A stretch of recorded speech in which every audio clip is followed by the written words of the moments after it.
जय श्री राम। जय श्री राम। प्रातःकाल स्नान, संध्या उपासना आदि कार्यों से निवृत्त होकर राम और लक्ष्मण गुरु विश्वामित्र के साथ सरिता तट पर पहुंचे। एक वनवासी मुनि ने विश्वामित्र के साथ दो सुकुमार बालकों को देखा तथा उनका परिचय प्राप्त कर वे एक छोटी सी सुंदर नौका ले आए और विश्वामित्र से बोले, हे मुनिराज, आप इन राजकुमारों के साथ इस नौका पर बैठकर सरिता पार कर लीजिए। विश्वामित्र जी ने उस मुनि को धन्यवाद दिया और राम तथा लक्ष्मण के साथ नौका पर सवार हो गए। इस प्रकार वे सागर से मिलन की आतुरता में कलकलनाद के साथ दौड़ती जा रही उस नदी को पार कर गए।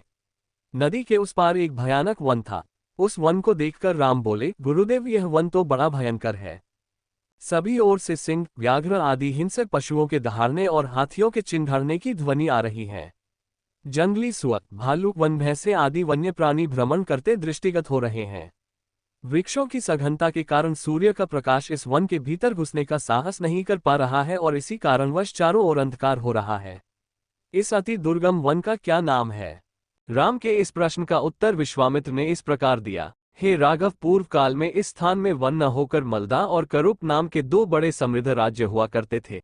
दोनों ही राज्य ऊंची ऊंची अट्टालिकाओं, वीथिकाओं तथा सुंदर पथों से सुशोभित थे तथा धन धान्य और समृद्धि से परिपूर्ण थे। दूर दूर के व्यापारी यहाँ पर व्यापार करने आया करते थे, किंतु ताड़का नामक एक यक्ष कन्या ने उन दोनों राज्यों का विनाश कर दिया।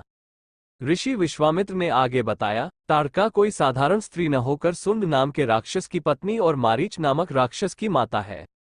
उसके शरीर में 1000 हाथियों के बराबर बल है और वह अत्यंत पराक्रमी और शक्तिशाली है। इस प्रदेश को नष्ट करने के पश्चात ताड़का ने अपने पुत्र मारीच के साथ मिलकर यहाँ के समस्त निवासियों को मारकर खा डाला। अब उनके भय से यहाँ 2-2 कोस दूर तक किसी मनुष्य की परछाई भी दिखाई नहीं देती। भूलवश यदि कोई यहाँ आ भी जाए तो जीवित नहीं लौट पाता। उसी ताड़का का संहार करने के लिए ही मैं तुम्हें यहाँ लाया हूँ। राम ने आश्चर्य से पूछा, गुरुदेव, स्त्रियां तो कोमल और दुर्बल होती हैं, फिर ताड़का में 1000 हाथियों का बल कैसे आ गया? ऐसा प्रतीत होता है कि अवश्य कुछ न कुछ रहस्य है। विश्वामित्र बोले, वत्स, तुम्हारा कथन सत्य है और वास्तव में इसके पीछे एक रहस्य है। सुकेतु नाम का एक अत्यंत बलवान यक्ष था। वह संतानहीन था, अतः संतान प्राप्ति के उद्देश्य से उसने ब्रह्मा जी की कठोर तपस्या की। उसकी तपस्या से प्रसन्न होकर ब्रह्मा जी ने उसे संतान होने का वरदान दे दिया। परिणामस्वरूप ताड़का का जन्म हुआ। सुकेतु के द्वारा ताड़का के अत्यंत बली होने का वर मांगने पर ब्रह्मा जी ने उसके शरीर में 1000 हाथियों का बल दे दिया। विवाह योग्य आयु होने पर सुकेतु ने ताड़का का विवाह सुंड नामक राक्षस से कर दिया और उससे मारीच का जन्म हुआ। मारीच भी अपनी माता के समान बलवान और पराक्रमी था। वो सुंड राक्षस का पुत्र होकर भी स्वयं राक्षस नहीं था, किंतु बाल्यकाल में वह बहुत उपद्रवी था। ऋषि मुनियों को अकारण कष्ट दिया करता था। उसके उपद्रवों से त्रस्त होकर एक दिन अगस्त्य मुनि ने उसे राक्षस हो जाने का शाप दे दिया। अपने पुत्र के राक्षस गति प्राप्त हो जाने से सुंद अत्यंत क्रोधित हो गया और अगस्त्य ऋषि को मारने दौड़ा। इस पर अगस्त्य ऋषि ने शाप देकर सुंद को तत्काल भस्म कर दिया। अपने पति की मृत्यु का बदला लेने के लिए ताड़का भी अगस्त्य ऋषि पर झपटी। इस पर अगस्त्य ऋषि ने शाप देकर ताड़का के सौंदर्य को नष्ट कर दिया और वह अत्यंत कुरूप हो गई।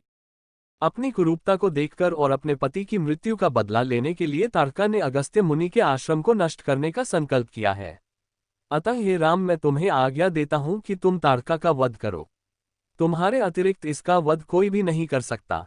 अपने मन से यह विचार निकाल दो कि यह स्त्री है और स्त्री का वध मैं कैसे करूं। स्त्री के रूप में यह एक घोर पाप है और पाप को नष्ट करने में कोई पाप नहीं होता। समस्त संशय को त्याग कर मेरी आज्ञा से तुम इस पापिनी का संहार कर दो। राम ने कहा, गुरुदेव, आपकी आज्ञा मुझे शिरोधार्य है। समस्त मानवों के कल्याण के लिए मैं अवश्य ही ताड़का का वध करूंगा। इतना कहकर राम ने अपने धनुष पर बाण रखकर उसकी प्रत्यंचा को कान तक खींचकर भयंकर टंकार की। टंकार से उत्पन्न ध्वनि से समस्त वन प्रांत गुंजायमान हो उठा। वन्य प्राणी भयभीत होकर इधर उधर भागने लगे।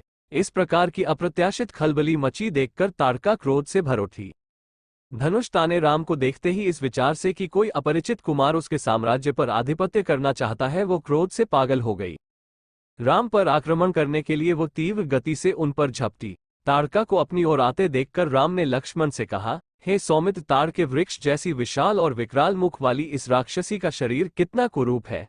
इसकी मुख मुद्रा देखकर ही प्रतीत होता है कि यह बड़ी हिंसक है और निरीह प्राणियों की हत्या करके उनका रक्तपान करने में इसे बहुत आनंद आता होगा। तुम एक तरफ सावधान होकर खड़े हो जाओ और देखो कि कैसे इसे मैं अभी यमलोक भेजता हूँ। विकराल देहधारिणी ताड़का अपने बड़े बड़े दांत चमकाती, भुजाओं को फैलाए हुए द्रुतगामी बिजली की तरह राम और लक्ष्मण पर अत्यंत तीव्रता के साथ झपटी। राम इस भयंकर आक्रमण के लिए पहले से ही तत्पर थे। उन्होंने तीक्ष्ण बाण चलाकर उसके हृदय को छलनी कर दिया। उसके वक्षस्थल से गर्म गर्म रक्त की धारा प्रवाहित हो उठी। वो आक्रमण करने के लिए पुनः टूट पड़े। इससे पूर्व ही राम ने एक और बाण चला दिया जो सीधे उसके वक्ष में जाकर लगा। वो पीड़ा से चीखती हुई चक्कर खाकर भूमि पर गिर पड़ी और अगले ही क्षण उसके प्राण पखेरु उड़ गए।